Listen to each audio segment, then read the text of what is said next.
Hi hello everyone, welcome to my channel Srishti tutorial for maths. ನಾನು ಇವತ್ತು triangle chapter ನಲ್ಲಿ SSLC board exam ಗೆ questions ಹೇಗೆ ಬರ್ತವೆ, ಬ್ಲೂ ಪ್ರಿಂಟ್ ನ ಆಧಾರದ ಮೇಲೆ ಎಷ್ಟು ಪ್ರಶ್ನೆಗಳು ಬರ್ತವೆ, ಎಷ್ಟು ಅಂಕದ ಪ್ರಶ್ನೆಗಳು ಬರ್ತವೆ, ಅದು ಯಾವ ರೀತಿಯ ಕ್ವಶನ್ಸ್ ಬರ್ತವೆ ಅನ್ನೋದನ್ನ ಈ ಒಂದು ವಿಡಿಯೋದಲ್ಲಿ ತಿಳಿಸ್ಕೊಡ್ತಾ ಇದ್ದೀನಿ. ದಯವಿಟ್ಟು ನಮ್ಮ ಚಾನಲ್ ಯಾರು ಸಬ್ಸ್ಕ್ರೈಬ್ ಮಾಡಿಲ್ವೋ ಚಾನಲ್ ಸಬ್ಸ್ಕ್ರೈಬ್ ಮಾಡಿ, ವಿಡಿಯೋಸ್ ಲೈಕ್ ಮಾಡಿ, ಶೇರ್ ಮಾಡಿ, ಜೊತೆಗೆ ಕಮೆಂಟ್ ಮಾಡೋದನ್ನ ಮರಿಬೇಡಿ ಅಂತ ಹೇಳ್ತಾ ಬನ್ನಿ ಸ್ಟಾರ್ಟ್ ಮಾಡೋಣ. ನೋಡಿ, ಇಲ್ಲಿ ಟ್ರಯಾಂಗಲ್ ಚಾಪ್ಟರ್ ಅಂದ್ರೆ ತ್ರಿಭುಜಗಳು ಪ್ರಮುಖವಾಗಿರ್ತಕ್ಕಂಥ ಒಂದು ಪಾಠ ಇದು. ಈ ಒಂದು SSLC ಬೋರ್ಡ್ ಎಕ್ಸಾಮ್ ಗೆ ಸುಮಾರು 9 ಅಂಕದ ಪ್ರಶ್ನೆಗಳು ಈ ಚಾಪ್ಟರ್ ಮೇಲೆ ಬರ್ತವೆ. ನೀವು ಬರೆಯುವ 80 ಅಂಕದ ಪ್ರಶ್ನೆ ಪತ್ರಿಕೆಯಲ್ಲಿ 9 ಅಂಕದ ಪ್ರಶ್ನೆಗಳು 100% ಬರ್ತಕ್ಕಂಥ ಪ್ರಶ್ನೆಗಳು. ಆ 9 ಅಂಕದ ಪ್ರಶ್ನೆಗಳನ್ನ ನಾವು ಹೇಗೆ ಡಿವೈಡ್ ಮಾಡಿದ್ದಾರೆ ಅಂತ ನೋಡೋದಾದ್ರೆ, ನೋಡಿ ಇಲ್ಲಿ ಮಲ್ಟಿಪಲ್ ಚಾಯ್ಸ್ ಕ್ವಶನ್ ಒಂದಿರುತ್ತೆ, ಹಾಗೇನೆ 1 ಮಾರ್ಕ್ ಕ್ವಶನ್ ಒಂದಿರುತ್ತೆ, ನೆಕ್ಸ್ಟ್ 3 ಮಾರ್ಕ್ ಕ್ವಶನ್ ಒಂದಿರುತ್ತೆ, ಹಾಗೇನೆ 4 ಮಾರ್ಕ್ ಕ್ವಶನ್ ಒಂದಿರುತ್ತೆ. 1 ಅಂಕದ ಪ್ರಶ್ನೆ ಒಂದು, ಮಲ್ಟಿಪಲ್ ಚಾಯ್ಸ್ ಒಂದು, ಜೊತೆಗೆ 3 ಅಂಕದ ಪ್ರಶ್ನೆ ಒಂದು, 4 ಅಂಕದ ಪ್ರಶ್ನೆ ಒಂದು. ಒಟ್ಟು ಪ್ರಶ್ನೆಗಳ ಸಂಖ್ಯೆ 4 ಪ್ರಶ್ನೆಗಳ ಸಂಖ್ಯೆಯನ್ನ ಹೊಂದಿರ್ತದೆ. ಜೊತೆಗೆ ಆ 4 ಪ್ರಶ್ನೆಗಳಿಗೆ ಬರುವಂತ ಅಂಕಗಳನ್ನ ನೋಡಿದಾಗ ಒಟ್ಟು 1, 1, 3, 4 ಅಂದ್ರೆ ಒಟ್ಟು 9 ಅಂಕದ ಪ್ರಶ್ನೆಗಳು ಬರ್ತವೆ. ಈ 9 ಅಂಕದ ಪ್ರಶ್ನೆಗಳಲ್ಲಿ ನೀವು 4 ಅಂಕದ ಪ್ರಶ್ನೆ ಇದೇ ಬರುತ್ತೆ ಅಂತ ಹೇಳಿ ನೀವು ಎತ್ತಿಟ್ಟು ಬಿಡ್ಬೋದು. ಯಾವುದು? 4 ಥೇರಂ ಬರ್ತವೆ. ಎಷ್ಟು ಥೇರಂ ಬರ್ತವೆ? 4 ಥೇರಂ ಬರ್ತವೆ. ಆ 4 ಥೇರಂ ಅನ್ನ ನೀವು ಪರ್ಫೆಕ್ಟ್ ಆಗಿ ಪ್ರಾಕ್ಟೀಸ್ ಮಾಡಿದ್ರೆ ಅಂದ್ರೆ 4ರಲ್ಲಿ ಆಪ್ಷನ್ ಸಹಿತ ಕೊಡ್ತಾನೆ, 2 ಆಪ್ಷನ್ ಕೊಡ್ತಾನೆ. 2ರಲ್ಲಿ ನೀವು ಒಂದನ್ನ ಆಯ್ಕೆ ಮಾಡಿ ಬರೀಬೇಕಾಗತ್ತೆ. ಥೇಲ್ಸ್ ಥೇರಂ ಇದೆ, ಥೇಲ್ಸ್ ನ ಪ್ರಮೇಯ ಇದೆ, ಜೊತೆಗೆ SSS ಕ್ರಿಟೀರಿಯಾದ ಆಧಾರದ ಮೇಲೆ ಒಂದು ಪ್ರಮೇಯ ಇದೆ, ಜೊತೆಗೆ ಎ ಕ್ರಿಟೀರಿಯಾ ಆಧಾರದ ಮೇಲಿದೆ, ಇನ್ನೊಂದು ಎ ಕ್ರಿಟೀರಿಯಾದ ಆಧಾರದ ಮೇಲಿದೆ. ಸೊ ನಿಮಗೆ ತಲೆಲಿಟ್ಕೊಳ್ಳಿ, 2 ಆಪ್ಷನ್ ಕೊಡ್ತಾನೆ. ಕೊಟ್ಟಂತ 2 ಆಪ್ಷನ್ಗಳಲ್ಲಿ 4ರಲ್ಲಿ 2 ಥೇರಂ ಕೊಡ್ತಾನೆ. ಸೊ ಹಾಗಾಗಿ ನೀವು ಥೇಲ್ಸ್ ಥೇರಮಿನ ಜೊತೆಗೆ ಇನ್ನೊಂದು ಥೇರಂ SSS ಕ್ರಿಟೀರಿಯಾ ಅಥವಾ ಎ ಕ್ರಿಟೀರಿಯಾ ಕಲ್ತ್ರಿ ಅಂದ್ರೆ ಆ 3 ಥೇರಮಿಗೆ ಒಂದೇ ರೀತಿನಲ್ಲಿ ನಾವು ಬಿಡಿಸ್ತಾ ಹೋಗ್ತೀವಿ. ಬಟ್ ಅಲ್ಲಿ ಕೊಟ್ಟಿರುವಂತ ಗಿವನ್ ಬೇರೆ ಬೇರೆ ಇರುತ್ತೆ ಅಷ್ಟೇ. ಡಾಟಾ ಬರ್ಕೊಳ್ಬೇಕಾದ್ರೆ ಬೇರೆ ಬೇರೆದನ್ನ ಬರ್ಕೊಳ್ಬೇಕು. ಓಕೆನಾ? ಕ್ಲಿಯರ್ ಆಯ್ತಲ್ವಾ? 4 ಅಂಕದ ಕ್ವಶನ್ ಕ್ಲಿಯರ್ ಆಯ್ತು. 4 ಅಂಕದ ಕ್ವಶನ್ಗೆ ನೀವು ಥೇರಂ ಕಲಿಲೇಬೇಕು. ಇದರಲ್ಲಿ ಯಾವುದೇ ರೀತಿಯಾದಂತಹ ವ್ಯತ್ಯಾಸ ಇಲ್ಲ. ಗೊತ್ತಾಯ್ತಲ್ವಾ? ಇನ್ನು ಉಳಿದಿರ್ತಕ್ಕಂತಹ multiple choice question, 1 mark question ಮತ್ತೆ 3 ಅಂಕದ ಕ್ವಶನ್, ಈ ಕ್ವಶನ್ಸ್ ಅನ್ನ ನಾವಿಲ್ಲಿ ನೋಡ್ತಾ ಹೋಗೋದಾದ್ರೆ, ಮೊದಲನೇದಾಗಿ ಮಲ್ಟಿಪಲ್ ಚಾಯ್ಸ್ ಮತ್ತೆ 1 ಅಂಕದ ಕ್ವಶನ್ ಎರಡರಲ್ಲೂ ಕೂಡ ಯಾವ ರೀತಿ ಕ್ವಶನ್ಸ್ ಬರ್ಬೋದು ಅನ್ನೋದನ್ನ ನಾನು ಕೆಲವೊಂದು ಎಕ್ಸಾಂಪಲ್ಸ್ ನ ಸಮೇತ ನಿಮಗೆ ಎಕ್ಸ್ಪ್ಲೇನ್ ಮಾಡ್ತಾ ಇದ್ದೀನಿ. ಸೊ ನೋಡಿ, ಪ್ರಾರಂಭ ಮಾಡೋದಾದ್ರೆ ಒಂದು ಕ್ವಶನ್ ಯಾವ ರೀತಿ ಇರುತ್ತಪ್ಪ ಅಂದ್ರೆ, in triangle ABC DE is parallel to AB. If CD is equal to 3 cm, EC is equal to 4 cm, BE is equal to 6 cm, then DA is equal to ಅಂತ question. ತ್ರಿಭುಜ ABC ಯಲ್ಲಿ DE is parallel to AB, DE ಸಮಾಂತರ AB ಅಂತ ಕೊಟ್ಟಿದ್ದಾರೆ. So ಈ ಒಂದು ಪ್ರಶ್ನೆ ಹೇಳುವ ಆಧಾರದ ಮೇಲೆ ಒಂದು ತ್ರಿಭುಜವನ್ನ ರಚನೆ ಮಾಡಿಕೊಂಡು ಆ ತ್ರಿಭುಜದಲ್ಲಿ ABC ಅಂತಕ್ಕಂಥ ತ್ರಿಭುಜ, ಈ ABC ಎನ್ನುವಂತಹ ತ್ರಿಭುಜದಲ್ಲಿ ಅವರೇ ಹೇಳ್ತಾ ಇದ್ದಾರೆ ಏನಂದ್ರೆ, DE is parallel to AB. DE ಅಂತಕ್ಕಂಥ ರೇಖೆಯನ್ನ AC ಯ ಮೇಲೆ ಒಂದು ಪಾಯಿಂಟ್, BC ಯ ಮೇಲೆ ಒಂದು ಪಾಯಿಂಟ್ ಅನ್ನ ಮಾರ್ಕ್ ಮಾಡಿ ನೀವೇನ್ ಮಾಡಿ DE ಅಂತ ಹೆಸರು ಕೊಡಿ ಅಂತ ಹೇಳ್ತಾರೆ. ಏನೋ DE is parallel to AB. ಈಗ ನೀವು DE ಅನ್ನ ರೇಖೆಯನ್ನ ಹೇಳಿದ್ರಿ ಅಂದ್ರೆ ಈ DE ಅನ್ನೋದು AP ಗೆ ಪ್ಯಾರಲಲ್ ಆಗಿದೆ. ಸೊ DE AP ಗೆ ಪ್ಯಾರಲಲ್ ಆಗಿರೋ ರೀತಿಯಲ್ಲಿ ರೇಖೆಯನ್ನ ಹಾಕೊಂಡ ನಂತರದಲ್ಲಿ CD ಯ ಮೆಜರ್ಮೆಂಟ್ ಕೊಟ್ಟಿದ್ದಾರೆ. CD ಎಷ್ಟಿರುತ್ತಂತೆ? 3 ಸೆಂಟಿಮೀಟರ್ ಇರುತ್ತೆ ಅಂತ ಗಿವನ್ ಕೊಟ್ಟಿದ್ದಾರೆ. ಅದೇ ರೀತಿ EC ಕೊಟ್ಟಿದ್ದಾರೆ. EC ಬಂದ್ಬಿಟ್ಟು 4 ಸೆಂಟಿಮೀಟರ್ ಇರುತ್ತೆ ಅಂತ ಕೊಟ್ಟಿದ್ದಾರೆ. ಅಂಡ್ ದೆನ್ BE ನ ಮೆಜರ್ಮೆಂಟ್ ಬಂದು 6 ಸೆಂಟಿಮೀಟರ್ ಆದ್ರೆ AD ನ ಮೆಜರ್ಮೆಂಟ್ ಎಷ್ಟು ಅನ್ನೋದು ಕ್ವಶನ್ ಮಾರ್ಕ್. ಗೊತ್ತಾಯ್ತಲ್ವಾ? ಸೊ ಇದನ್ನ ಕಂಡುಹಿಡಿಬೇಕು ಅಂತ ಹೇಳಿದ್ರೆ ಇಲ್ಲಿ ನೀವು ಅಕಾರ್ಡಿಂಗ್ ಟು ಥೇಲ್ಸ್ ಥೇರಂ, ಥೇಲ್ಸ್ ನ ಪ್ರಮೇಯವನ್ನ ಇಲ್ಲಿ ನೀವು ಬಳಕೆ ಮಾಡಬೇಕಾಗತ್ತೆ. ಸೊ ಥೇಲ್ಸ್ ನ ಪ್ರಮೇಯ ಏನ್ ಹೇಳುತ್ತಪ್ಪ ಅಂತ ಹೇಳಿದ್ರೆ, ಥೇಲ್ಸ್ ನ ಪ್ರಮೇಯ ಏನ್ ಹೇಳುತ್ತೆ, if a line is drawn parallel to a side of the triangle then the other 2 sides are divided in the same ratio ಅಂತ ಹೇಳುತ್ತೆ. ಅಂದ್ರೆ ಒಂದು ರೇಖೆಯನ್ನ ತ್ರಿಭುಜದ 3 ಬಾಹುಗಳ ಒಂದು ಬಾಹುವಿಗೆ ಸಮಾಂತರವಾಗಿ ರೇಖೆಯನ್ನ ಎಳೆದಾಗ ಆ ರೇಖೆಯು ಉಳಿದೆರಡು ಬಾಹುಗಳನ್ನ ಸಮಾನುಪಾತದಲ್ಲಿ ವಿಭಾಗಿಸುತ್ತದೆ ಅಂತ ಹೇಳುತ್ತೆ. ಇದರ ಆಧಾರದ ಮೇಲೆ ನಾವೇನ್ ಹೇಳ್ಬೋದು, ಇಲ್ಲಿ ಸುಲಭವಾಗಿ ನಾವೇನಂತ ಬರ್ಕೊಳ್ಬಹುದು ಅಂತ ಹೇಳಿದ್ರೆ, C D divided by A D is equal to CE divided by BE ಅಂತೇಳಿ ಸುಲಭವಾಗಿ ಬರ್ಕೊಳ್ಬಹುದು.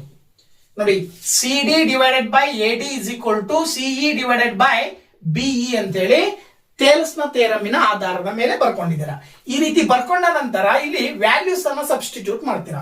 ಸಿ ಡಿ ಯ ವ್ಯಾಲ್ಯೂ ಕೊಟ್ಟಿದ್ದಾರೆ ಅವರು 3, ಎ ಡಿ ಯ ವ್ಯಾಲ್ಯೂ ನೀವು ಕಂಡುಹಿಡಿಬೇಕು, ಡಿ ಎ ಕಂಡುಹಿಡಿರಿ ಅಂತ ಕೊಟ್ಟಿದ್ದಾರೆ. ಸೊ ದಟ್ ಎ ಡಿ ಹಾಗೆ ಬರ್ಕೊಳ್ತೀರಾ. ಇದಾದ ನಂತರ ಸಿಇ ಬಂದ್ಬಿಟ್ಟು 4 ಸೆಂಟಿಮೀಟರ್ ಇದೆ, ಜೊತೆಗೆ ಬಿಇ ಬಂದ್ಬಿಟ್ಟು 6 ಸೆಂಟಿಮೀಟರ್ ಗಿವನ್ ಕೊಟ್ಟಿದ್ದಾರೆ. ಈಗ ಓರೆ ಗುಣಾಕಾರ ಅಂದ್ರೆ ಕ್ರಾಸ್ ಮಲ್ಟಿಪ್ಲಿಕೇಶನ್ ಮಾಡಿದ್ರೆ A D into 4 is equal to 3 into 6 ಆಗುತ್ತೆ. ಓಕೆನಾ? ಇನ್ನು ನೆಕ್ಸ್ಟ್ ಎ ಡಿ ಇಲ್ಲೇ ಇಟ್ಕೊಳ್ಳಿ, 3 ಇಂಟು 6 ಡಿವೈಡೆಡ್ ಬೈ 4 ನ ಈಕ್ವಲ್ ಇಂದ ಆ ಕಡೆ ಕಳಿಸಿದ್ರೆ ನಿಮಗೆ ಡಿವೈಡೆಡ್ ಬೈ 4 ಆಗುತ್ತೆ. ಈಗ ನೀವು ಸುಲಭವಾಗಿ ನೋಡಿ, A D is equal to 2 2s are 4, 2 3s are 6 ಅಂತ ಬರ್ಕೊಳ್ಬಹುದು. ಅಲ್ಲಿಗೆ 3 3s are 9 ಡಿವೈಡೆಡ್ ಬೈ 2 ಬರುತ್ತೆ. Then the value of A D 2ರಿಂದ 9 ಅನ್ನ ಬಾಗಿಸಿದ್ರೆ 4.5 ಸೆಂಟಿಮೀಟರ್ ಬರುತ್ತೆ. So that this is the answer. ಓಕೆನಾ? ಇನ್ನೊಂದು ಕ್ವಶನ್ ಯಾವ ರೀತಿ ಬರುತ್ತೆ ಅಂತಕ್ಕಂಥದ್ದನ್ನು ನೋಡೋದಾದ್ರೆ, ಸೆಕೆಂಡ್ ಕ್ವಶನ್ ನೋಡಿ ಇಲ್ಲಿ. In triangle A B C D E is parallel to B C, AD is equal to x, DB is equal to x minus 2, AE is equal to x plus 2, and EC is equal to x minus 1. Then the value of x is ಅಂತ ಕೊಟ್ಟಿದ್ದಾರೆ. Multiple choice ಗಾದ್ರೂ ಕೇಳಬಹುದು ಅಥವಾ ಒಂದು ಅಂಕದ question ಗಾದ್ರೂ ಕೂಡ ಇದನ್ನ ಕೇಳಬಹುದು. ಓಕೆನಾ? ನೋಡಿ ಇಲ್ಲಿ ತ್ರಿಭುಜ ಎಬಿಸಿ ನಲ್ಲಿ ಡಿಇ ಇಸ್ ಪ್ಯಾರಲಲ್ ಟು ಬಿಸಿ ಅಂತ ಕೊಟ್ಟಿದ್ದಾರೆ. ನೋಡಿ ಇಲ್ಲಿ ಸಪೋಸ್ ಈ ಒಂದು ತ್ರಿಭುಜ ಎಬಿಸಿ ಅಂತಕ್ಕಂಥದ್ದು ಈ ರೀತಿ ಇದೆ ಅಂತ ತಿಳ್ಕೊಳ್ಳಿ ನೀವು. ಇದು ಎ, ಇದು ಬಿ, ಇದು ಸಿ. ಹಾಗೇನೆ ಡಿಇ ಅನ್ನೋದು ಬಿಸಿ ಗೆ ಪ್ಯಾರಲಲ್ ಆಗಿದೆ. ಇದು ಡಿಇ ಅಂತ ತಗೊಳ್ಳಿ. ಇದು ಡಿಇ ಅಂತ ಅಂದ್ರೆ ಡಿಇ ಅನ್ನೋದು ಬಿಸಿ ಗೆ ಪ್ಯಾರಲಲ್ ಆಗಿದೆ. ಜೊತೆಗೆ ಎಡಿ ನ ಮೆಜರ್ಮೆಂಟ್ ಕೊಟ್ಟಿದ್ದಾರೆ ಎಕ್ಸ್, ಹಾಗೇನೆ ಡಿಬಿ ನ ಮೆಜರ್ಮೆಂಟ್ ಕೊಟ್ಟಿದ್ದಾರೆ ಎಕ್ಸ್ ಮೈನಸ್ 2, ಜೊತೆಗೆ ಎಇ ನ ಮೆಜರ್ಮೆಂಟ್ ಎಕ್ಸ್ ಪ್ಲಸ್ 2, ಹಾಗೆ ಇಸಿ ನ ಮೆಜರ್ಮೆಂಟ್ ಎಕ್ಸ್ ಮೈನಸ್ 1 ಅಂತ ಕೊಟ್ಟಿದ್ದಾರೆ. ಈಗ ನೀವು ಎಕ್ಸ್ ನ ಬೆಲೆಯನ್ನ ಕಂಡುಹಿಡಿಬೇಕು. ಗೊತ್ತಾಯ್ತಲ್ವಾ? ಸೊ ಹಿಂದಿನ ಲೆಕ್ಕದಲ್ಲಿ ವ್ಯಾಲ್ಯೂಸ್ ಅನ್ನ ಡೈರೆಕ್ಟ್ ಆಗಿ ಕೊಟ್ಟಿದ್ರು, ಬದಲಾಗಿ ಇಲ್ಲಿ ಎಕ್ಸ್ ರೂಪದಲ್ಲಿ ಕೊಟ್ಟಿದ್ದಾರೆ ವ್ಯಾಲ್ಯೂಸ್ ಅನ್ನ. ನೀವು ಎಕ್ಸ್ ನ ಬೆಲೆಯನ್ನ ಕಂಡುಹಿಡಿಬೇಕು. Very simple. ಸೇಮ್ ಅದೇ ರೀತಿಯ ಹಿಂದಿನ ಪ್ರಶ್ನೆಯ ರೂಪದಲ್ಲೇ ಇರೋದ್ರಿಂದ ಥೇಲ್ಸ್ ಥಿಯರಮ್ ಅನ್ನ ಬಳಕೆ ಮಾಡಿದ್ರೆ according to the Thales theorem ಏನ್ ಹೇಳ್ಬೋದು? A D divided by B D, A D divided by B D is equal to A E divided by C E. ಓಕೆನಾ? ಈಗ ಎ ಡಿ ಡಿವೈಡೆಡ್ ಬೈ ಬಿಡಿ ಅಂತ ಹೇಳಿದ್ರೆ ಎ ಡಿ ಅಂತ ಹೇಳಿದ್ರೆ x divided by x minus 2 is equal to A E ಅಂತ ಹೇಳಿದ್ರೆ x plus 2 divided by x minus 1. Cross multiplication ಮಾಡಿದ್ರೆ ಈಗ x into x minus 1 is equal to x minus 2 into x plus 2 ಅಂತಿದೆ. ಗೊತ್ತಾಯ್ತಲ್ವಾ? ಮುಂದಿನ ಹಂತದಲ್ಲಿ X into x minus 1 ಮಾಡಿದ್ರೆ x square, x into x x ಮಾಡುತ್ತೆ, x square ಹೋಗುತ್ತೆ. Minus 1 into x ಮಾಡಿದ್ರೆ minus x ಬರುತ್ತೆ. ಇಲ್ಲಿ A plus B into A minus B formula ಇರೋದ್ರಿಂದ A minus B into A plus B ಇದ್ರೆ A square minus B square formula ಬರೀತೀವಿ. ಅದರ ಆಧಾರದ ಮೇಲೆ ಇದೇನಾಗುತ್ತೆ? ಎಕ್ಸ್ ಸ್ಕ್ವೈರ್ ಮೈನಸ್ 4 ಅಂತ ಬರೀತೀರಾ. ಈಗ ಎಡಭಾಗದಲ್ಲಿರುವ ಎಕ್ಸ್ ಸ್ಕ್ವೈರ್ ಬಲಭಾಗದಲ್ಲಿರುವ ಎಕ್ಸ್ ಸ್ಕ್ವೈರ್ ಕ್ಯಾನ್ಸಲ್ ಆಗುತ್ತೆ. ನಿಮಗೆ ಇಲ್ಲಿ ಮೈನಸ್ ಇದೆ, ಇಲ್ಲೂ ಮೈನಸ್ ಇದೆ, ಎರಡು ಮೈನಸ್ ಕ್ಯಾನ್ಸಲ್ ಆಗುತ್ತೆ. ಎಕ್ಸ್ ನ ವ್ಯಾಲ್ಯೂ ಬಂದ್ಬಿಟ್ಟು ನಿಮಗೆ 4 ಬರುತ್ತೆ. ಸೊ ನಿಮಗೆ find the value of X ಅಂತ ಕೊಟ್ಟಿದ್ದಾರೆ. ಎಕ್ಸ್ ನ ಬೆಲೆಯನ್ನ ಕಂಡುಹಿಡಿಯಿರಿ ಅಂತ ಕೊಟ್ಟಿರೋದ್ರಿಂದ ಎಕ್ಸ್ ನ ಬೆಲೆ 4 ಅಂತ ಹೇಳಿ ನೀವು ಸುಲಭವಾಗಿ ಇದಕ್ಕೆ ಆನ್ಸರ್ ನ ಹೇಳಬಹುದು. ಓಕೆನಾ? ಸೊ ಮಲ್ಟಿಪಲ್ ಚಾಯ್ಸ್ ಅಥವಾ ಒಂದು ಅಂಕದ ಮೂರನೇ ಕ್ವಶನ್ ಇನ್ನೊಂದು ಎಕ್ಸಾಂಪಲ್ ಅನ್ನ ನೋಡೋಣ. ನೋಡಿ ಇಲ್ಲಿ ಕ್ವಶನ್ ಏನ್ ಹೇಳ್ತಾ ಇದೆ? In the figure triangle ACB is similar to triangle APQ. ಚಿತ್ರ ಕೊಟ್ಟಿದ್ದಾರೆ. ಚಿತ್ರದಲ್ಲಿ ಎರಡು ಟ್ರಯಾಂಗಲ್ ಎಸಿಬಿ ಮತ್ತು ಇನ್ನೊಂದು ಎಪಿಕ್ಯೂ ಅಂತಕ್ಕಂಥದ್ದು. ಈ ಎರಡು ಟ್ರಯಾಂಗಲ್ ಸಿಮಿಲರ್ ಅಂತ ಕೊಟ್ಟಿದ್ದಾರೆ. ಜೊತೆಗೆ ಎಬಿ ನ ಮೆಜರ್ಮೆಂಟ್ 6 ಸೆಂಟಿಮೀಟರ್ ಅಂತೆ. ಹಾಗೇನೆ ಬಿಸಿ ನ ಮೆಜರ್ಮೆಂಟ್, ಬಿಸಿ ಅಂತ ಹೇಳಿದ್ರೆ ಏನು? ಬಿಸಿ ಇದು 8 ಸೆಂಟಿಮೀಟರ್ ಅಂತ ಕೊಟ್ಟಿದ್ದಾರೆ.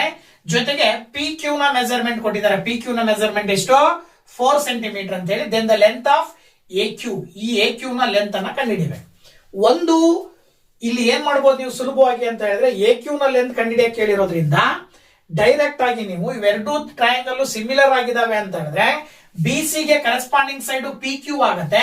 ಸೊ ಬಿಸಿ ನ ಸೈಡ್ ಪಿ ಕ್ಯೂ ನ ಸೈಡ್ ಅಬ್ಸರ್ವ್ ಮಾಡಿದ್ರೆ ಬಿಸಿ ನ ಅರ್ಧ ಪಿ ಕ್ಯೂ ಇದೆ. ಹೌದಾ? ಬಿಸಿ ನ ಅರ್ಧ ಪಿ ಕ್ಯೂ ಇದೆ. ಅದೇ ರೀತಿ ಎ ಪಿ ನ ಅರ್ಧ ಎ ಕ್ಯೂ ಇರುತ್ತೆ, ಯಾಕಂದ್ರೆ ಎ ಪಿ ಗೆ ಕರೆಸ್ಪಾಂಡಿಂಗ್ ಸೈಡ್ ಎ ಕ್ಯೂ ಆಗುತ್ತೆ. ಗೊತ್ತಾಯ್ತಲ್ವಾ?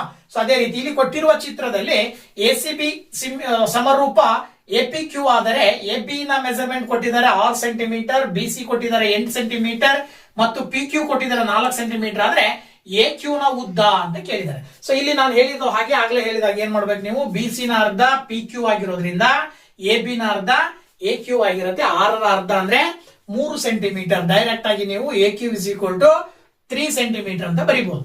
ಇದು ಬರ್ತಿರೋದು ಕರೆಕ್ಟ್ ಇದೆಯಾ ಇಲ್ವಾ, ಆನ್ಸರ್ ಸರಿ ಇದೆಯಾ ಇಲ್ವಾ ಅಂತಕ್ಕಂಥದ್ದನ್ನ ನೋಡ್ಬೇಕಾದ್ರೆ ಥೇಲ್ಸ್ ಥಿಯರಮ್ ಅನ್ನ ಇಲ್ಲಿ ಬಳಕೆ ಮಾಡಿದ್ರೆ, ಅಕಾರ್ಡಿಂಗ್ ಟು ಥೇಲ್ಸ್ ಥಿಯರಮ್ ಇವೆರಡು ಟ್ರಯಾಂಗಲ್ಸ್ ನಲ್ಲಿ ಏನ್ ಹೇಳುತ್ತೆ, ಈ ಎರಡು ಟ್ರಯಾಂಗಲ್ಸ್ ಸಿಮಿಲರ್ ಆಗಿರೋದ್ರಿಂದ ಕರೆಸ್ಪಾಂಡಿಂಗ್ ಸೈಡ್ಸ್ ನ ರೇಷಿಯೋ ಸಿಮಿಲರ್ ಆಗಿರುತ್ತೆ ಅಂತ ಹೇಳಿ ಹೇಳ್ತೀವಲ್ವಾ. ಅದರ ಆಧಾರದ ಮೇಲೆ ನಾವು ಇಲ್ಲಿ ಸಪೋಸ್ ಎ ಬಿ ಅನ್ನ ಕನ್ಸಿಡರ್ ಮಾಡಿದ್ರೆ ಎ ಬಿ ಗೆ ಕರೆಸ್ಪಾಂಡಿಂಗ್ ಸೈಡ್ ಯಾವ್ದಾಗತ್ತೆ, ಎ ಕ್ಯೂ ಆಗುತ್ತೆ. ಹಾಗೇನೆ ಬಿ ಸಿ ಗೆ ಕರೆಸ್ಪಾಂಡಿಂಗ್ ಸೈಡ್ ಯಾವ್ದಾಗತ್ತೆ, ಪಿ ಕ್ಯೂ ಆಗುತ್ತೆ. ಈ ರೀತಿ ತಗೊಳ್ರಿ. ಆಗ ನೀವು ಎ ಪಿ ನ ಮೆಜರ್ಮೆಂಟ್ 6 ಇದೆ, ಎ ಕ್ಯೂ ನ ಮೆಜರ್ಮೆಂಟ್ ಅನ್ನ ಕಂಡುಹಿಡಿಬೇಕು, ಗೊತ್ತಿಲ್ಲ. ಹಾಗೇನೆ ಬಿ ಸಿ ನ ಮೆಜರ್ಮೆಂಟ್ 8 ಇದೆ, ಪಿ ಕ್ಯೂ ನ ಮೆಜರ್ಮೆಂಟ್ 4 ಇದೆ. ಕ್ರಾಸ್ ಮಲ್ಟಿಪ್ಲಿಕೇಶನ್ ಮಾಡಿದ್ರೆ A Q into 8 is equal to 6 into 4 ಅಂತ ಬರೀತೀರಾ. ಇದಾದ ನಂತರದಲ್ಲಿ A Q is equal to 6 into 4 divided by 8 ಅಂತ ತಗೊಳ್ತೀರಾ. 4 ಒಂದ್ಲೆ 4 ಎರಡ್ಲೆ 2 ಒಂದ್ಲೆ 2 ಮೂರ್ಲೆ, ದೆನ್ ಎ ಕ್ಯೂ ನ ಮೆಜರ್ಮೆಂಟ್ ಏನ್ ಬರ್ತದೆ ನಿಮಗೆ, 3 ಸೆಂಟಿಮೀಟರ್ ಬರುತ್ತೆ. ಇದನ್ನ ನೀವು ಲೆಕ್ಕ ಮಾಡಿದ್ಮೇಲೆ final answer A Q 3 centimetre ಅಂತ ಹೇಳ್ಬೋದು. ಸ್ವಲ್ಪ ನಾವು ತಲೆಯನ್ನು ಉಪಯೋಗಿಸಿದ್ರೆ, ಮೈಂಡ್ ಅನ್ನ ಬಳಕೆ ಮಾಡಿದ್ರೆ ಡೈರೆಕ್ಟ್ ಆಗಿ ನೀವು ಲೆಕ್ಕ ಮಾಡದೇನೆ ಆನ್ಸರ್ ಪಟಾಪಟ್ ಅಂತ ಹೇಳಿ 3 ಸೆಂಟಿಮೀಟರ್ ಅಂತ ಹೇಳಿ ಹೇಳ್ಬೋದು. ಜೊತೆಗೆ ಟೈಮ್ ಅನ್ನ ಸೇವ್ ಮಾಡಬಹುದು. ಓಕೆನಾ? ಓಕೆ, ಮಲ್ಟಿಪಲ್ ಚಾಯ್ಸ್ ಅಥವಾ ಒಂದು ಅಂಕದ ಕ್ವಶನ್ ಇನ್ನೊಂದನ್ನ ನೋಡೋಣ. ಇಲ್ಲಿ ಏನ್ ಹೇಳುತ್ತೆ ಅಂತ ಹೇಳಿ, ಇನ್ ದ ಫಿಗರ್ ಕೊಟ್ಟಿರುವ ಚಿತ್ರಗಳಲ್ಲಿ if P Q R is similar to A B C ಅಂತ ಕೊಟ್ಟಿದ್ದಾರೆ. ಟ್ರಯಾಂಗಲ್ ಪಿ ಕ್ಯೂ ಆರ್ ಅನ್ನೋದು ಟ್ರಯಾಂಗಲ್ ಎ ಬಿ ಸಿ ಗೆ ಸಿಮಿಲರ್ ಆಗಿದೆ. ಹಾಗಿದ್ಮೇಲೆ pair of corresponding sides among these, ಇವೆರಡರಲ್ಲಿ ಕರೆಸ್ಪಾಂಡಿಂಗ್ ಸೈಡ್ಸ್ ಇನ ಜೋಡಿಗಳನ್ನ ಹೇಳ್ರಿ ಅಂತ ಕೊಟ್ಟಿದ್ದಾರೆ. ಗೊತ್ತಾಯ್ತಲ್ವಾ? ಕೊಟ್ಟಿರುವ ಚಿತ್ರ ಪಿ ಕ್ಯೂ ಆರ್ ಮತ್ತೆ ತ್ರಿಭುಜ ಎ ಬಿ ಸಿ ಎರಡೂ ಸಮರೂಪ ತ್ರಿಭುಜಗಳಾದ್ರೆ, ಈ ಸಮರೂಪ ತ್ರಿಭುಜಗಳಲ್ಲಿ ಅನುರೂಪ ಬಾಹುಗಳ ಜೋಡಿಗಳು ಯಾವುವು? ಸೊ ನೋಡಿ, ಅನುರೂಪ ಬಾಹುಗಳು ಯಾವ ಆಗ್ತವೆ ಅಂತಕ್ಕಂಥದ್ದನ್ನ ಸ್ವಲ್ಪ ನಾವು ಅಬ್ಸರ್ವ್ ಮಾಡಿದ್ರೆ ನೋಡಿ, ಇದು ಈ ಆಂಗಲ್ ಪಿ ಆಂಗಲ್ ಗೆ ಈಕ್ವಲ್ ಯಾವುದು ಅಂತ ಕೊಟ್ಟಿದ್ದಾರೆ ಅವರು, ಎ ಈಕ್ವಲ್ ಅಂತ ಕೊಟ್ಟಿದ್ದಾರೆ. ಜೊತೆಗೆ ಇನ್ನೊಂದು ಆಂಗಲ್ ಕೊಟ್ಟಿದ್ದಾರೆ ಆರ್ ಆಂಗಲ್ ಗೆ ಈಕ್ವಲ್ ಯಾವುದು, ಸಿ ಅಂತ ಕೊಟ್ಟಿದ್ದಾರೆ. ನೀವು ಸ್ವಲ್ಪ ಅಬ್ಸರ್ವ್ ಮಾಡಿದ್ರೆ ಪಿ ಗೆ ಒಂದೇ ಆಂಗಲ್ ಬರಬೇಕು, P angle A angle same ಬರ್ತದೆ. ಇನ್ನ ಕ್ಯೂ ಆಂಗಲ್ ಸಪರೇಟ್, ಸಮ ಇಲ್ಲದೆ ಇರೋ ಆಂಗಲ್, ಅದು ಏನು ಗಿವನ್ ಕೊಡದೇ ಇರೋ ಆಂಗಲ್. ಇಲ್ಲಿ ಕೊಡದೇ ಇರೋ ಆಂಗಲ್ ಯಾವ್ದಿದೆ, ಬಿ ಇದೆ. ಸೊ ಪಿ ಕ್ಯೂ ಅನ್ನೋ ಸೈಡ್ಗೆ ಎ ಪಿ ಅನ್ನುವಂತ ಸೈಡ್ ಏನಾಗಿರುತ್ತೆ, ಕರೆಸ್ಪಾಂಡಿಂಗ್ ಸೈಡ್ ಆಗಿರುತ್ತೆ. ಹಾಗೇನೆ ಪಿ ಆರ್ ಅನ್ನೋ ಸೈಡ್ ಯಾವ್ದಾಗಿರುತ್ತೆ ಆಗಿದ್ರೆ ನೀವೇ ಹೇಳ್ಬಿಡ್ತೀರಾ, ಎ ಸಿ ಅಂತ ಹೇಳಿ. ಗೊತ್ತಾಯ್ತಲ್ವಾ? ಪಿ ಆರ್ ನ ಕರೆಸ್ಪಾಂಡಿಂಗ್ ಸೈಡ್ ಎ ಸಿ ಆಗತ್ತೆ, ಕ್ಯೂ ಆರ್ ನ ಕರೆಸ್ಪಾಂಡಿಂಗ್ ಸೈಡ್ ಬಿ ಸಿ ಆಗತ್ತೆ, ಪಿ ಕ್ಯೂ ನ ಕರೆಸ್ಪಾಂಡಿಂಗ್ ಸೈಡ್ ಎ ಬಿ ಅಂತ ಹೇಳಿ ನೀವು ಬರೀಬಹುದು. ಸೊ ದಟ್ ನೀವು ಇಲ್ಲಿ ಸುಲಭವಾಗಿ P Q and A P ಅನ್ನೋದು ಒಂದು ಜೊತೆ ಆಯ್ತು. ಜೊತೆಗೆ ಇನ್ನೊಂದು ಯಾವ್ದು ಹೇಳ್ಬೋದು ನೀವು ಅಂತ ಹೇಳಿದ್ರೆ, P R and A C ಅಂತ ಹೇಳಿ ಹೇಳ್ತೀರಾ. ಹಾಗೇನೆ ಇನ್ನೊಂದು Q R and B C ಅಂತ ಹೇಳಿ ನೀವು ಸುಲಭವಾಗಿ ಹೇಳ್ಬೋದು. 3 ಜೋಡಿಗಳು, ಅನುರೂಪ ಬಾಹುಗಳ ಜೋಡಿಗಳು 3 ಬರ್ತವೆ.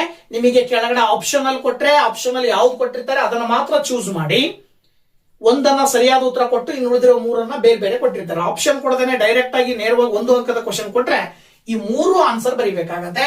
P Q and A B, P R and A C, Q R and B C ಅಂತ ಹೇಳಿ ಬರೀತೀರಾ. ಓಕೆನಾ?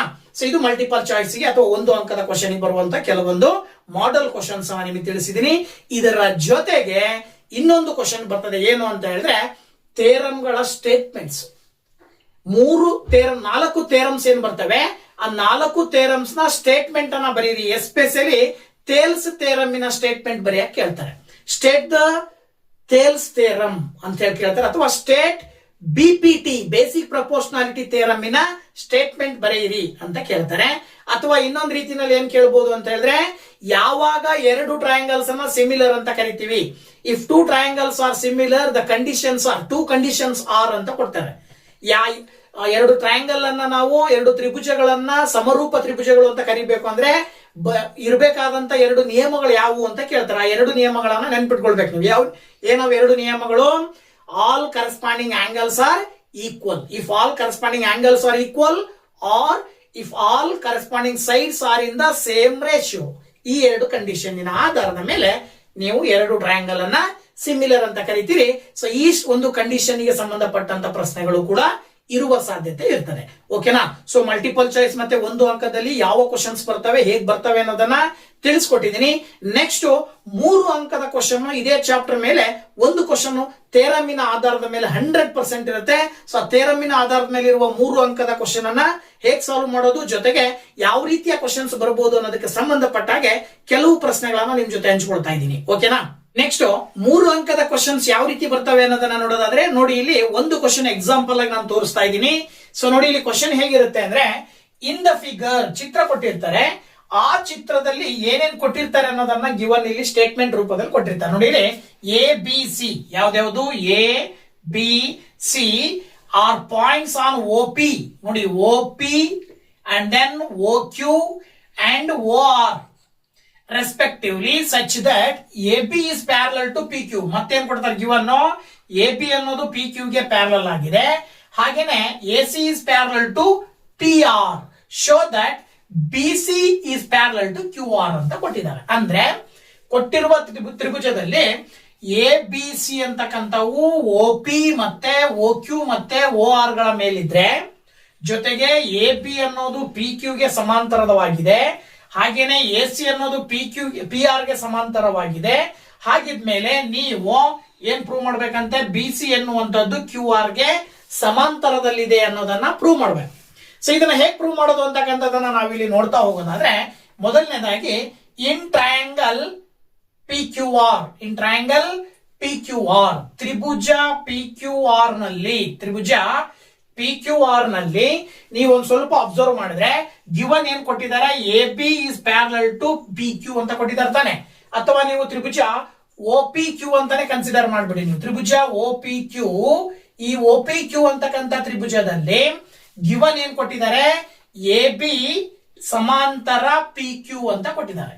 ಎ ಬಿ ಸಮಾಂತರ ಪಿ ಕ್ಯೂ ಅಂತ ಹೇಳಿದ್ರೆ, ಸೊ ಎ ಪಿ ಮತ್ತೆ ಪಿ ಕ್ಯೂ ಪ್ಯಾರಲಲ್ ಆಗಿದೆ ಅಂತ ಹೇಳಿದ್ರೆ ಬೇಸಿಕ್ ಪ್ರಪೋರ್ಷನಾಲಿಟಿ ಥಿಯರಂ, ಥೇಲ್ಸ್ನ ಥಿಯರಂ ಏನ್ ಹೇಳುತ್ತೆ, ಥೇಲ್ಸ್ನ ಪ್ರಮೇಯ ಏನ್ ಹೇಳುತ್ತೆ ಅಂದ್ರೆ, ಯಾವಾಗ ಒಂದು ತ್ರಿಭುಜದ ಒಂದು ಬಾಹುವಿಗೆ ಸಮಾಂತರವಾಗಿ ಒಂದು ರೇಖೆಯನ್ನ ಎಳಿತೀವೋ, ಆ ಒಂದು ರೇಖೆ ಏನ್ ಮಾಡುತ್ತೆ, ಉಳಿದೆರಡು ಬಾಹುಗಳನ್ನ ಸಮಾನುಪಾತದಲ್ಲಿ ವಿಭಾಗಿಸುತ್ತೆ ಅಂತ ಹೇಳುತ್ತೆ. ಈ ಒಂದು ಥೇಲ್ಸ್ನ ಆಧಾರದ ಮೇಲೆ ಎ ಪಿ ಅನ್ನೋದು ಪಿ ಕ್ಯೂಗೆ ಪ್ಯಾರಲಲ್ ಆಗಿದೆ ಅಂತ ಹೇಳಿದ್ರೆ, ಅದರ ಅರ್ಥ ನಾವು ಇಲ್ಲಿ ಸುಲಭವಾಗಿ ಏನ್ ಬರೀಬಹುದು ಅಂತ ಹೇಳಿದ್ರೆ, O A divided by A P is equal to O B divided by B Q ಅಂತ ಹೇಳಿ ಕರಿಬಹುದು. ಇದನ್ನ ಈಕ್ವೇಶನ್ ನಂಬರ್ 1 ಅಂತ ತಗೊಳ್ರಿ. ಜೊತೆಗೆ ಇದನ್ನ ಬರೀಲಿಕ್ಕೆ ಕಾರಣ ನಿಮಗೆ BPT ಗೊತ್ತಾಯ್ತಲ್ವಾ, ಬೇಸಿಕ್ ಪ್ರಪೋರ್ಷನಾಲಿಟಿ ಥಿಯರಂ, ಥೇಲ್ಸ್ನ ಪ್ರಮೇಯದ ಆಧಾರದ ಮೇಲೆ ನಾವು ಸುಲಭವಾಗಿ ಇದನ್ನ ಬರೀಬಹುದು. ಇನ್ನ ಎರಡನೇದು, ಜೊತೆಗೆ ಇನ್ನೊಂದು ಟ್ರಯಾಂಗಲ್ ಕನ್ಸಿಡರ್ ಮಾಡಿ. In triangle OPR, triangle OPR ಅಥವಾ ತ್ರಿಭುಜ OPR ನಲ್ಲಿ ಅಲ್ಲಿ ಕೂಡ ಗಿವನ್ ಕೊಟ್ಟಿದ್ದಾರೆ, ಏನು, BC ಸಮಾಂತರ PR ಅಂತ ಕೊಟ್ಟಿದ್ದಾರೆ. ಗೊತ್ತಾಯ್ತಲ್ವಾ, BC ಸಮಾಂತರ PR, ಸಾರಿ AC ಅಲ್ವಾ, ರೈಟ್, AC ಸಮಾಂತರ PR ಅಂತ ಕೊಟ್ಟಿದ್ದಾರೆ. ಸೊ ಇಲ್ಲೂ ಕೂಡ ಅಷ್ಟೇ, AC ಸಮಾಂತರ PR ಆಗಿರೋದ್ರಿಂದ ಇಲ್ಲೂ ಕೂಡ ನೀವೇನ್ ಬರೀಬಹುದು, OA by AP, OA by AP is equal to ಕೆಳಗಡೆದು OC ಬೈ CR ಅಂತ ಬರೀಬಹುದು, OC ಬೈ CR. ಇದನ್ನ ಈಕ್ವೇಶನ್ ನಂಬರ್ 2 ಅಂತ ತಗೊಳ್ರಿ. ಇದನ್ನು ಕೂಡ ಬರೀಲಿಕ್ಕೆ ಮೂಲ ಕಾರಣ BPT, ಬೇಸಿಕ್ ಪ್ರಪೋರ್ಷನಾಲಿಟಿ ಥಿಯರಮಿನ ಆಧಾರದ ಮೇಲೆ ಬರೀಬಹುದು. ಸೊ ಈಗ ಇನ್ನೊಂದು ಟ್ರಯಾಂಗಲ್ ನ ಕನ್ಸಿಡರ್ ಮಾಡಿ. ಆಗಿದ್ರೆ ಈ ಟ್ರಯಾಂಗಲ್ ಗೆ ಬನ್ನಿ. ಇನ್ ಟ್ರಯಾಂಗಲ್ ಯಾವುದು, OQR, ಇನ್ ಟ್ರಯಾಂಗಲ್ OQR ಅಲ್ಲಿ ಏನ್ ಹೇಳ್ತಾ ಇದೆ, ಇವೆರಡನ್ನ ಬರ್ತಿದೀವಲ್ಲ, ಕಂಪೇರಿಂಗ್ 1 and 2, ಕಂಪೇರಿಂಗ್ 1 and 2, 1 ಮತ್ತು 2 ಹೋಲಿಸಿ. 1 ಮತ್ತು 2 ಹೋಲಿಕೆ ಮಾಡಿದಾಗ ನೋಡಿ, ಇಲ್ಲಿ 1 ಮತ್ತು 2 ಏನಾಗಿದೆ ಅಂದ್ರೆ, ಎಡಭಾಗದಲ್ಲಿ ಎರಡೂ ಕಡೆ ಸೇಮ್ ಇದೆ.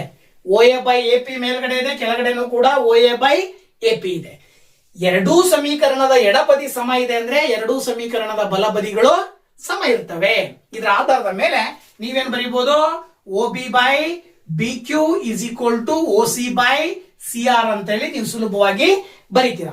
ಯಾವಾಗ OB by OQ is BQ is equal to OC by CR ಸಮ ಇರುತ್ತೋ, ಈಗ ನೀವು ಸುಲಭವಾಗಿ ಹೇಳ್ಬೋದು, ಇದೇ ಬೇಸಿಕ್ ಪ್ರಪೋರ್ಷನಾಲಿಟಿ ಥಿಯರಮಿನ ಕೊರಲರಿಯ ಆಧಾರದ ಮೇಲೆ, ಕಾನ್ವರ್ಸ್ ಆಫ್ ಬೇಸಿಕ್ ಪ್ರಪೋರ್ಷನಾಲಿಟಿ ಥಿಯರಮಿನ ಆಧಾರದ ಮೇಲೆ, ಸಿಬಿಪಿಟಿ ಆಧಾರದ ಮೇಲೆ, ಥೇಲ್ಸ್ ನ ಪ್ರಮೇಯದ ವಿಲೋಮ ಪ್ರಮೇಯದ ಆಧಾರದ ಮೇಲೆ ನೀವು ಸುಲಭವಾಗಿ ಹೇಳ್ತೀರಾ ಏನಂತೇಳಿ, ಬಿಸಿ ಪ್ಯಾರಲಲ್ ಟು ಕ್ಯೂ ಆರ್ ಅಂತೇಳಿ. ರೀಸನ್ ಸಿಬಿಪಿಟಿ ಆಧಾರದ ಮೇಲೆ ಇದಕ್ಕೆ ನೀವು ಸುಲಭವಾಗಿ ಆನ್ಸರ್ ನ ಹೇಳ್ಬೋದು. ಓಕೆನಾ? ನಿಮಗೆ ಕೇಳಿರೋದೇನು, prove that, show that BC is parallel to Q R, BC ಮತ್ತು ಕ್ಯೂ ಆರ್ ಸಮಾಂತರ ಎಂದು ಸಾಧಿಸಿ ಅಂತ ಕೊಟ್ಟಿದ್ದಾರೆ. ಸೊ ಅದು ಏನ್ ಕೊಟ್ಟಿದಾರೋ ನಮಗೆ ಅದು ಆನ್ಸರ್ ಸಿಗ್ತಾ ಇದೆ. ಓಕೆನಾ? ಸೊ 3 ಅಂಕದ ಇನ್ನೊಂದು ಕ್ವಶನ್ ನೋಡಿ, ಏನ್ ಹೇಳ್ತದೆ, sides of A B and B C and median A D, ಓಕೆನಾ, of triangle A B C are respectively proportional to sides of P Q and QR and median PM of triangle PQR. Show that triangle ABC similar to triangle PQR ಅಂತ ಕೊಟ್ಟಿದ್ದಾರೆ. So ಇದನ್ನ solve ಮಾಡಬೇಕು ಅಂದ್ರೆ ಕನ್ನಡದಲ್ಲಿ ಇನ್ನೊಂದು ಏನ್ ಹೇಳ್ತಾರೆ, A B B C ಮತ್ತು ಮಧ್ಯಾಂಕ ಎ ಡಿ ಹೊಂದಿರುವ ತ್ರಿಭುಜ ಎಬಿಸಿಯ ಬಾಹುಗಳು ಪಿ ಕ್ಯೂ ಕ್ಯೂ ಆರ್ ಮತ್ತು ಮಧ್ಯಾಂಕ ಪಿ ಎಂ ಇರುವ ತ್ರಿಭುಜ ಪಿ ಕ್ಯೂ ಆರ್ ನ ಬಾಹುಗಳು ಸಮಾನುಪಾತದಲ್ಲಿದ್ದರೆ ತ್ರಿಭುಜ ಎಬಿಸಿ ಸಮರೂಪ ತ್ರಿಭುಜ ಪಿ ಕ್ಯೂ ಆರ್ ಎಂದು ಸಾಧಿಸಿ ಅಂತ ಕೊಟ್ಟಿದ್ದಾರೆ. ಸೊ ಇದನ್ನ ಸಾಧಿಸಬೇಕು ಅಂತ ಹೇಳಿದ್ರೆ ನಾವು ಮೊದಲನೇದಾಗಿ ಈ ರೀತಿ ಡಯಾಗ್ರಾಮ್ ಹಾಕೊಂಡು, ತ್ರಿಭುಜ ಎಬಿಸಿ ಇದೆ, ಎಬಿಸಿ ನಲ್ಲಿ ಬಿಸಿಯ ಮಧ್ಯಬಿಂದು ಡಿ ಆಗಿದೆ, ಎಡಿ ಅನ್ನ ಜಾಯಿನ್ ಮಾಡಿದೀವಿ. ತ್ರಿಭುಜ ಪಿ ಕ್ಯೂ ಆರ್ ನಲ್ಲಿ ಮಧ್ಯಬಿಂದು ಕ್ಯೂ ಆರ್ ನ ಮಧ್ಯಬಿಂದು ಎಂ ಆಗಿದೆ, ಸೊ ಪಿ ಎಂ ಅನ್ನ ಜಾಯಿನ್ ಮಾಡಿದೀವಿ. ಅವ್ರು ಹೇಳ್ತಾರೆ ಎ ಬಿ ಮತ್ತೆ ಪಿ ಕ್ಯೂ ಗಿವನ್ ಏನ್ ಕೊಟ್ಟಿದ್ದಾರೆ, ಡಾಟಾ ಏನ್ ಕೊಟ್ಟಿದ್ದಾರೆ ಅಂದ್ರೆ ಅವರು A B divided by P Q ಸಮವಾಗಿದೆ. ಇನ್ನೊಂದು ಯಾವುದು ಎ ಸಿ, ಓಕೆನಾ, ಇನ್ನೊಂದು ಯಾವುದು sorry B C divided by Q R ಅಂತ ಕೊಟ್ಟಿದ್ದಾರೆ. ಹಾಗೇನೆ ಎ ಡಿ ಮಧ್ಯಾಂಕ A D divided by P M ಅಂತ ಕೊಟ್ಟಿದ್ದಾರೆ. ಇದೇನಿದು ಗಿವನ್ ಕೊಟ್ಟಿರ್ತಕ್ಕಂತಹ ಡಾಟಾ, ದತ್ತ ಅಂತ ಹೇಳಿ ಬರ್ಕೊಳ್ತೀವಿ ನಾವು, ಗೊತ್ತಾಯ್ತಲ್ವಾ? ಸೊ ಕೊಟ್ಟಿರುವಂತ ದತ್ತ ಇದಾಗಿರುತ್ತೆ. ಇದರ ಆಧಾರದ ಮೇಲೆ ನೀವು ಸಾಲ್ವ್ ಮಾಡಬೇಕಾಗಿರೋದು, ಹೇಗ್ ಸಾಲ್ವ್ ಮಾಡ್ತೀರಿ ಅಂತಕ್ಕಂಥದ್ದನ್ನ ನೀವು ನೋಡ್ತಾ ಹೋದ್ರೆ, ಮೊದಲನೇದಾಗಿ ನೋಡಿ ಇಲ್ಲಿ ಈ ಎ ಡಿ ಅಂತಕ್ಕಂಥದ್ದು ಬಿ ಸಿ ನ ಮಧ್ಯಬಿಂದು ಬಿ ಡಿ ಅಂತ ನಾವು ಅರ್ಥ, ಬಿ ಸಿ ನ ಅರ್ಧ ಬಿ ಡಿ ಆಗಿರುತ್ತೆ. ಹಾಗೇನೆ ಕ್ಯೂ ಆರ್ ನ ಅರ್ಧ ಕ್ಯೂ ಎಂ ಆಗಿರುತ್ತೆ. ಇದರ ಆಧಾರದ ಮೇಲೆ ನಾವು ಬಿ ಸಿ ಅನ್ನ ಏನ್ ಹೇಳ್ಬೋದು ನೋಡಿ, ಇಲ್ಲಿ A B by P Q is equal to half into B C ಅಂತ ಬರ್ಕೊಳ್ಬಹುದು, divided by half into Q R ಅಂತ ಬರ್ಕೊಳ್ಬಹುದು, that is equal to A D by P M. BC ಅನುರೂಪವಾಗಿದೆ ಅಂತ ಹೇಳಿದ್ರೆ ಬಿಸಿ ನ ಅರ್ಧ B D divided by Q M ಕೂಡ ಅನುರೂಪವಾಗಿರುತ್ತೆ, ಗೊತ್ತಾಯ್ತಲ್ವಾ? ಕ್ಯೂ ಆರ್ ಆಗಿರುತ್ತೆ. ಹಾಗಾಗಿ ನಾವು ಇಲ್ಲಿ ಏನ್ ಹೇಳ್ಬೋದು, A B divided by P Q is equal to half into B C ಅಂತ ಹೇಳಿದ್ರೆ ಏನ್ ಹೇಳ್ಬೋದು, B D, that is B D divided by half into Q R ಅಂತ ಹೇಳಿದ್ರೆ ಏನ್ ಹೇಳ್ಬೋದು, Q M is equal to A D divided by P M ಅಂತ ನಾವು ಸುಲಭವಾಗಿ ಹೇಳ್ತೀವಿ. ಯಾವಾಗ ಇದು ಸಮ ಇರುತ್ತೆ, ಈ ಅನುರೂಪ ಬಾಹುಗಳು ಸರ್ವಸಮಾನ, ಈ ಅನುರೂಪ ಬಾಹುಗಳನ್ನ ನೀವು ಅಬ್ಸರ್ವ್ ಮಾಡಿದ್ರಿ ಇವೆರಡರಲ್ಲಿ, ಮೊದಲನೇದನ್ನ ತಗೊಂಡ್ರೆ A B by P Q is equal to B D by Q M, ಗೊತ್ತಾಯ್ತಲ್ಲ? ಹಾಗೇನೆ A D by P M, 3 ಅನುರೂಪ ಬಾಹುಗಳು ಯಾವ್ದ್ರದ್ದು ಅಂದ್ರೆ ತ್ರಿಭುಜ ಎ ಬಿ ಡಿ ಇಲ್ಲಿ ತ್ರಿಭುಜ P Q M. So that ನೀವೇನ್ ಹೇಳ್ಬೋದು, ತ್ರಿಭುಜ ಎ ಬಿ ಡಿ ಸಮರೂಪ ತ್ರಿಭುಜ ಪಿ ಕ್ಯೂ ಎಂ ಅಂತ ಹೇಳ್ಬೋದು ನಾವು. ತ್ರಿಭುಜ ಎ ಬಿ ಡಿ ಸಮರೂಪ ತ್ರಿಭುಜ ಪಿ ಕ್ಯೂ ಎಂ. ಈ 2 ತ್ರಿಭುಜಗಳು ಸಮರೂಪವಾಗಿದ್ದಾವೆ ಅಂದ್ರೆ ಅದರ ಅರ್ಥ ಇದರ ಆಂಗಲ್, ಕರೆಸ್ಪಾಂಡಿಂಗ್ ಆಂಗಲ್ ಯಾವುದು, angle B is equal to angle Q ಆಗಿರುತ್ತೆ. ಆಂಗಲ್ ಬಿ ಮತ್ತೆ ಆಂಗಲ್ ಕ್ಯೂ ಈಕ್ವಲ್. ಸೊ ನೋಡಿ, ಆಂಗಲ್ ಬಿ ಮತ್ತೆ ಆಂಗಲ್ ಕ್ಯೂ ಈಕ್ವಲ್, ಅದ್ರ ಜೊತೆಗೆ A B by P Q ಸಮರೂಪ ತ್ರಿಭುಜ ಅಂತ ಕೊಟ್ಟಿದ್ದಾರೆ. ಇದರ ಆಧಾರದ ಮೇಲೆ ನಾವೇನ್ ಹೇಳ್ಬೋದು, in triangle A B C and triangle P Q R, ನೋಡಿ ಇಲ್ಲಿ in triangle A B C and triangle P Q R, ತ್ರಿಭುಜ ಎ ಬಿ ಸಿ ಮತ್ತು ತ್ರಿಭುಜ ಪಿ ಕ್ಯೂ ಆರ್ ನಲ್ಲಿ ಅವ್ರು ನಮಗೆ ಗೊತ್ತಿರುವ ಹಾಗೆ, ಈಗ ನಾವಿಲ್ಲಿ ಮೇಲ್ ತಗೊಂಡಿರೋ ಪ್ರಕಾರ angle A B C is equal to angle P Q R, ಓಕೆನಾ? ಆಂಗಲ್ ಪಿ ಕ್ಯೂ ಆರ್ ಮೇಲ್ಗಡೆಯ ಪ್ರಕಾರ A B divided by P Q ಇದೆ ಅಂತ ಹೇಳ್ಬೋದು ನಾವು. A B divided by P Q is equal to ಇನ್ನೊಂದು ಏನ್ ಕೊಡ್ತಾರೆ ಅವರು, A C divided by sorry B C ಅಲ್ವಾ, B C divided by Q R. ಇದು ಗಿವನ್ ಕೊಟ್ಟಿರೋದು, ಇದು ನಾವು ಮೇಲ್ಗಡೆ ಪ್ರೂವ್ ಮಾಡಿರೋದು. ಇದು A B by P Q is equal to B C by Q R ಅನ್ನೋದು ಗಿವನ್ ಕೊಟ್ಟಿದ್ದಾರೆ ಡಾಟಾ, ಗೊತ್ತಾಯ್ತಲ್ವಾ? ಇದರ ಆಧಾರದ ಮೇಲೆ ಒಂದು ಆಂಗಲ್ ಎರಡು ಬಾಹುಗಳು ಸಮಾನುಪಾತದಲ್ಲಿದ್ದಾವೆ ಅಂತ ಹೇಳಿದ್ರೆ ನಾವೇನ್ ಹೇಳ್ಬೋದು, ASA ಕ್ರಿಟೀರಿಯಾದ ಆಧಾರದ ಮೇಲೆ, ಯಾವುದರ ಆಧಾರದ ಮೇಲೆ, ASA ಕ್ರಿಟೀರಿಯಾದ ಆಧಾರದ ಮೇಲೆ triangle ABC similar to triangle PQR ಅಂತ ಹೇಳ್ಬೋದು. Reason ASA. ಇಲ್ಲಿ ನಾವು ಯಾವುದರ ಆಧಾರದ ಮೇಲೆ ಬರ್ದಿದೀವಿ, SSS ಕ್ರಿಟೀರಿಯಾದ ಆಧಾರದ ಮೇಲೆ ತ್ರಿಭುಜ ABD similar to triangle PQM ಅಂತ ಹೇಳ್ತೀವಲ್ಲ, ಹಾಗೇನೆ triangle ABC similar to triangle PQR ಅಂತೇಳಿ ASA ಕ್ರಿಟೀರಿಯಾದ ಆಧಾರದ ಮೇಲೆ ಹೇಳ್ತೀವಿ. ಸೊ ASA ಕ್ರಿಟೀರಿಯಾದ ಆಧಾರದ ಮೇಲೆ ತ್ರಿಭುಜ ABC ಸಮರೂಪ ತ್ರಿಭುಜ PQR ಅಂತೇಳಿ ನಾವು ಸುಲಭವಾಗಿ ಹೇಳ್ಬೋದು. ನಿಮಗೆ ಏನ್ ಪ್ರೂವ್ ಮಾಡಕ್ ಕೊಟ್ಟಿದಾರೋ ಅದು ಆನ್ಸರ್ ಬರ್ತಾ ಇದೆ. ಓಕೆನಾ? ಸೊ ಈ ಒಂದು ವಿಡಿಯೋದಲ್ಲಿ ಮಲ್ಟಿಪಲ್ ಚಾಯ್ಸ್ ಕ್ವಶನ್, 1 ಅಂಕದ ಕ್ವಶನಿನ ಜೊತೆಗೆ 3 ಅಂಕದ ಕ್ವಶನ್ ಅನ್ನ ಹೇಗೆ ಸಾಲ್ವ್ ಮಾಡೋದು ಅನ್ನೋದನ್ನ ತಿಳಿಸ್ಕೊಟ್ಟಿದ್ದೀನಿ. ಇದರ ಜೊತೆಗೆ 4 ಅಂಕಕ್ಕೆ ಥೇರಮ್ಸ್, 4 ಥೇರಮ್ಸ್ ಬರ್ತವೆ. 4 ಥೇರಮ್ಸ್ ಅನ್ನ ನೀವು ಪ್ರಾಕ್ಟೀಸ್ ಮಾಡಿ ಖಂಡಿತವಾಗ್ಲೂ ಈ ಒಂದು ಚಾಪ್ಟರ್ ಬರುವ 9 ಅಂಕಗಳನ್ನ ನೀವು ಸುಲಭವಾಗಿ ತಗೊಳ್ಬಹುದು ಅಂತಕ್ಕಂಥದನ್ನ ಈ ಒಂದು ವಿಡಿಯೋದಲ್ಲಿ ತಿಳಿಸ್ಕೊಡ್ತಾ, ಸೊ ನೆಕ್ಸ್ಟ್ ಚಾಪ್ಟರ್ ನೊಂದಿಗೆ ಮುಂದಿನ ವಿಡಿಯೋದಲ್ಲಿ ಬರ್ತೀನಿ. ಅಲ್ಲಿ ತನಕ ವೇಟ್ ಮಾಡ್ತಾ ಇರಿ ಅಂತ ಹೇಳ್ತಾ, thank you very much. Bye bye.